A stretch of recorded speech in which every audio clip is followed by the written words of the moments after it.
Welcome to economics class.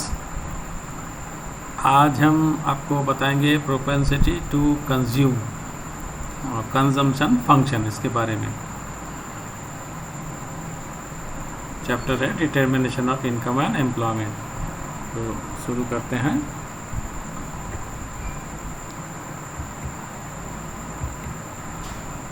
Propensity to consume, इसको consumption function भी कहते हैं। The relationship between consumption and income is called the consumption function।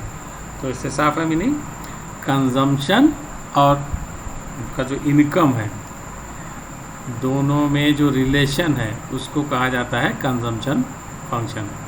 ये तो आपको समझ में आता ही है कि इनकम के साथ गहरा रिलेशन होगा। इनकम होगा तभी कंजम्पशन होगा, आदमी खरीद पाएगा सामान और कंजम्पशन होगा। इनमें क्या रिलेशन है ये समझना है। The consumption function may be represented by the following equation.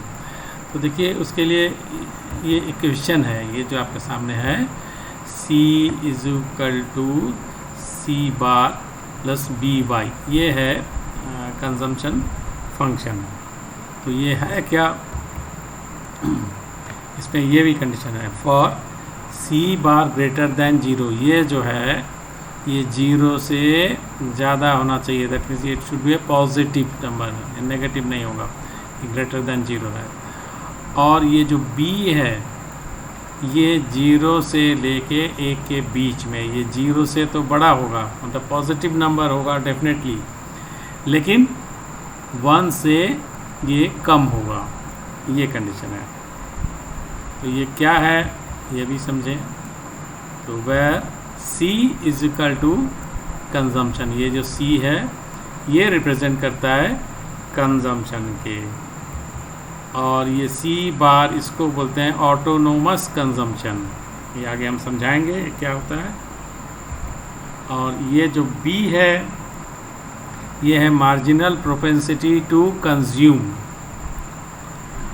और Y है लेवल ऑफ इनकम। तो इसको भी हम आगे समझाएंगे। तो Y आप समझ सकते हैं कि इनकम लेवल क्या है, और C है कंजम्पशन। बीच में ये दो चीज़ है जिनको आपको समझना है। तो आगे बढ़ते हैं।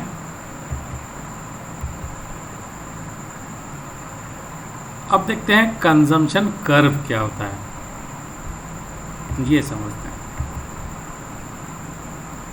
Consumption curve, a curve depicting income on the x-axis and consumption on the y-axis। तो देखिए कैसा कर्व है, ये है, देखिए ये कंजम्पशन कर्व है। इसमें ये y-axis है, x-axis है, ये ओरिजिन है, और ये जो कर्व है ये है कंजम्पशन कर्व। एक तरफ ये इनकम होगा, ये देखिए ये इनकम है, और इधर कंजम्पशन है। तो इस साइड भी इनकम डिनोट किया गया, इधर कंजम्पशन डिनोट किया गया। तो ये होता है कंजम्पशन कर्व।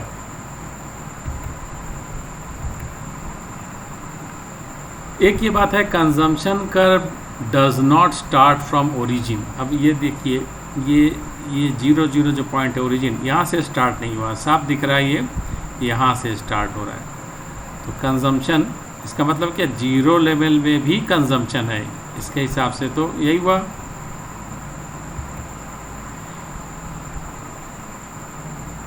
ऐसा क्यों?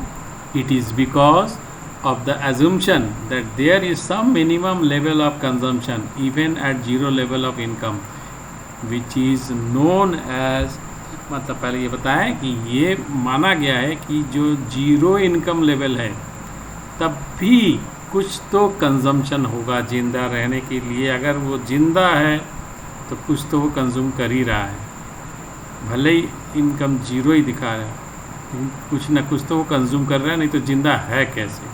तो उस ये जो है इस कंजम्पशन को क्या कहा जाता है, इसको कहा जाता है ऑटोनोमस कंजम्पशन। इसकी बात अभी हुई थी सी बार, इसको कहते हैं ऑटोनोमस कंजम्पशन। ये जो पोर्शन है ये है ऑटोनोमस कंजम्पशन। ये जीरो इनकम पर भी ये कंजम्पशन है। इसको डिनोट करते हैं सी बार से, इस तरह से, जैसे देख रहे हैं इस तरह से इसको डिनोट किया जाता है सी बार। इसको कहते हैं ऑटोनोमस कंजम्पशन। तो मतलब ये जीरो है इनकम, फिर भी जिंदा रहने के लिए कुछ तो वो कंज्यूम करेगा ही। आगे इसके कुछ टर्म्स हम लोग और देखते हैं, इससे जुड़े टर्म्स। तो ये जैसे बात हो रहा था ऑटोनोमस कंजम्पशन सी बार, तो ये क्या है ये नोट कर लेना चाहिए आपको। The intercept C bar represents, इसको इंटरसेप्ट कहते हैं, ये वही एक्सिस पर है जहाँ पे ये पोर्शन है। represents the amount of consumption expenditure when income is zero. C bar is assumed to be positive, that is there is consumption even in the absence of any income. तो इसको positive माना गया है कि zero level of income में भी कुछ consumption होगा, इसलिए जीरो से स्टार्ट ना होकर यहाँ से होता है। तो ये जो लेवल है ये ऑटोनोमस कंजम्पशन है। फिर है 45 डिग्री लाइन। ये क्या होता है? At any point on it, the distance up from the horizontal axis exactly equals the distance across from the vertical axis, and consumption expenditure exactly equals income. तो ये दोनों एक्सिस से इक्वल डिस्टेंस पे एक लाइन होता है, तो वहाँ पे इनकम जो होगा और कंजम्पशन हमेशा सेम रहेगा उसमें। तो कैसा है देखिए, ये कैसा लाइन है, ये देख रहे हैं, ये जो है 45 डिग्री पे है, इसका एंगल कितना है 45 डिग्री, और इस लाइन पे जितना इनकम होगा उतना ही कंजम्पशन होगा, हर एक पॉइंट में इक्वल। तो ये बीच में से ये लाइन गया है, तो इसको कहते हैं 45 डिग्री लाइन। अगला क्या है? Break even point. अब ये ब्रेक इवन पॉइंट क्या है, ज़रा इसको देखिए। ये जो क्रॉस हो रहा है ये कंजम्पशन है और ये इनकम का लाइन है, 45 डिग्री ये है इनकम।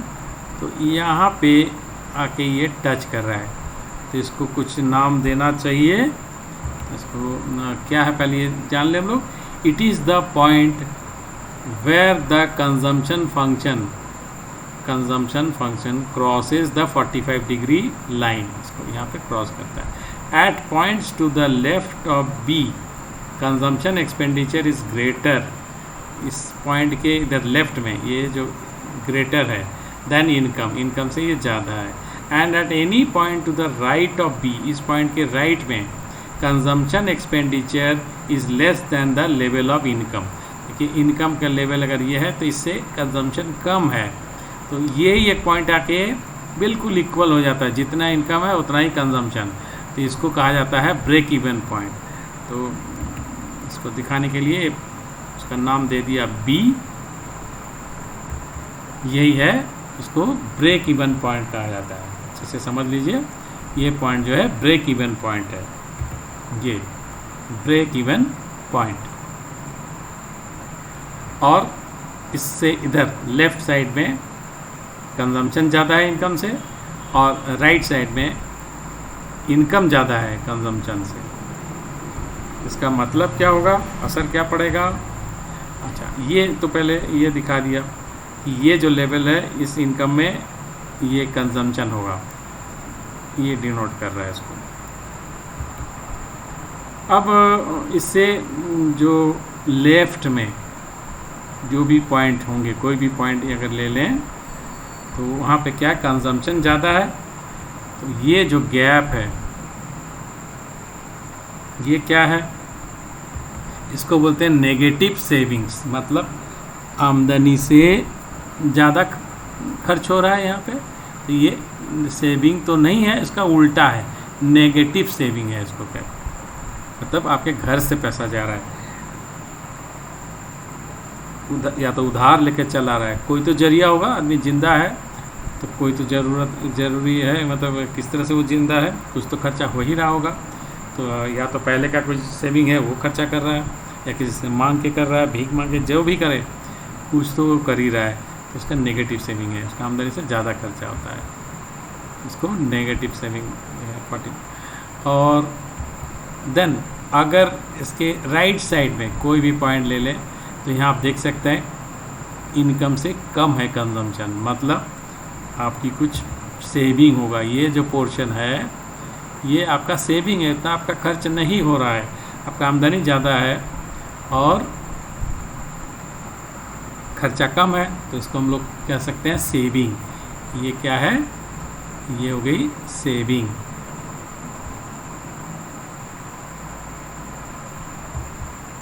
और ये जो लाइन है ये इनकम का लाइन है, ये वाई इनकम है, कंजम्पशन प्लस सेविंग, यही होता है ना, ये जितना कंजम्पशन होगा और प्लस सेविंग, ये दोनों मिला के ये आपका इनकम होता है। कि कितना आप कंज्यूम कर रहे हो, कितना सेविंग कर रहे हो, दोनों को मिला दें तो आपका इनकम आ जाएगा। तो यही है था आपका कंजम्पशन फंक्शन।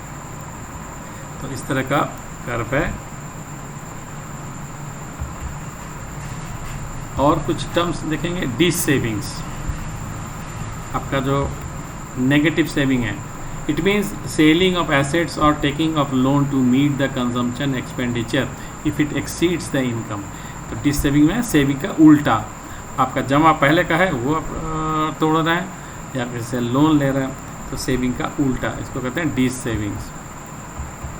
और सेविंग्स क्या है, it is the part of income which is not consume, जो आप कंज्यूम नहीं कर रहे हैं वो पार्ट है जो इनकम का, वो आपका सेविंग हुआ। जो खर्च नहीं किया बचाया वही होता है ना सेविंग। एक और टर्म है average propensity to consume, APC। इसको समझे, ये क्या है।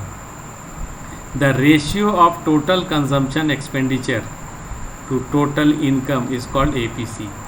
The ratio of total consumption expenditure, पूरा जो टोटल है उसका कंजम्पशन एक्सपेंडिचर का और आपका जो टोटल इनकम है, इन दोनों का रेशियो, मतलब सिंबॉलिकली अगर दिखाएं तो इसको C/Y, C अगर टोटल कंजम्पशन है और ये टोटल इनकम है, तो इसका जो रेशियो होगा इन कंजम्पशन और इनकम, तो वो होता है एवरेज प्रोपेंसिटी टू कंज्यूम। मतलब आपका टेंडेंसी क्या है कंज्यूम करने का इनकम के रेस्पेक्ट में, where C is equal to total consumption expenditure और Y है टोटल इनकम।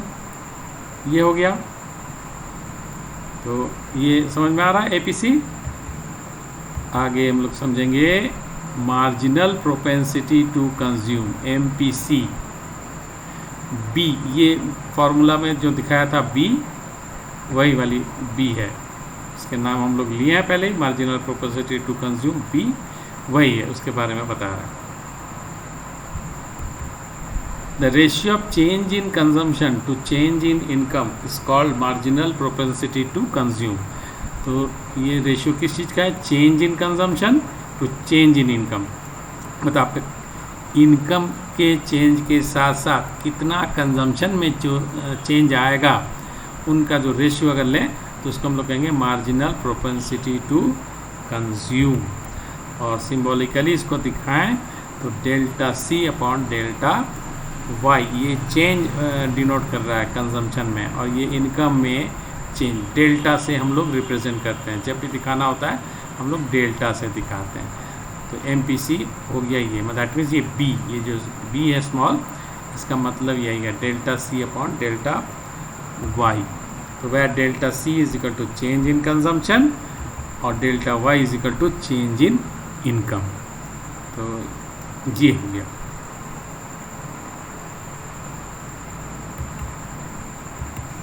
आगे हम लोग करेंगे distinction between APC and MPC, दोनों में फ़र्क क्या है। जो APC की पढ़ा और MPC पढ़ा, दोनों में क्या फ़र्क है, तो ये है देखिए आपके सामने इसका डिस्टिंक्शन APC और MPC का। फॉर्मूला में ये डिफरेंस है, ये C/Y है, तो ये डेल्टा C/डेल्टा Y, एक डेल्टा लग गया, मतलब चेंज, ये टोटल कंजम्पशन टोटल इनकम है, ये change in consumption change in income.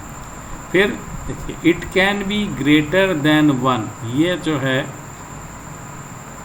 एक से ज़्यादा हो सकता है। When total consumption is more than total income, अगर कंजम्पशन ज़्यादा हो गया इनकम से तो 1 से ग्रेटर हो भी सकता है।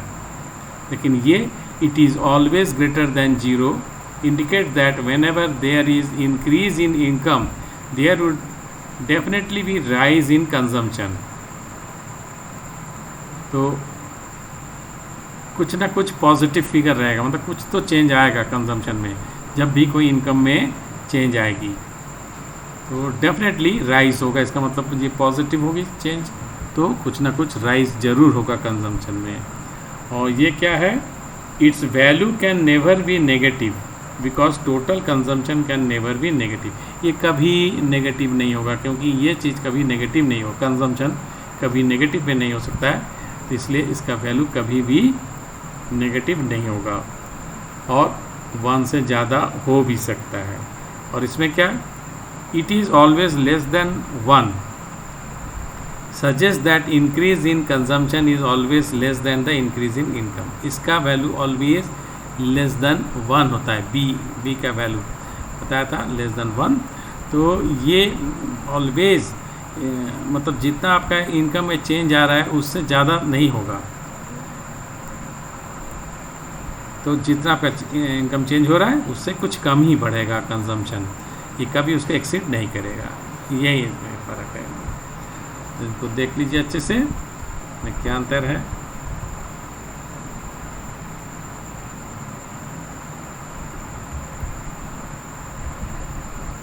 तो इसी के साथ हम लोग इस क्लास के समापन पर है। इसको रिपीट करके देखना मत भूलिएगा, तभी ये समझ में आएगा।